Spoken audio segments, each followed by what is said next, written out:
আজকে গরিব মানুষের নতুন বস্ত্র উপহার তুলে দিলাম।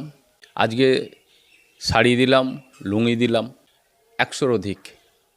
ঈদ উপলক্ষে গরিব মানুষের কিছু বস্ত্র উপহার তুলে দিলাম হাতে। আমি প্রতি বছরই এটা করে থাকি। আমার এখানে জাত বেদা কোনো ভেদ নেই, সব যেই আসুক আমি সবার হাতে নতুন বস্ত্র হাতে তুলে দেই। আমি নীরবে কাজ করছি। এটাই ভালো লাগলো তোমার এই প্রশ্নটা।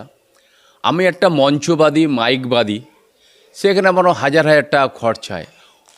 ওই টাকাটা যদি নীরবে দেওয়া যায়, বা আরও শাড়ি, লুঙ্গি, জামা কাপড় যদি দেওয়া যায়, আরও লোক যদি আমি বাড়াই, তাতে গরিব মানুষরাও উপকৃত হবে। ওই কারণে আমি স্টেজে আমার চাই না, মাইকও চাই না, আমি নীরবে এটা দিলাম। কারোর প্রেরণা আমার ছোটোবেলা থেকে।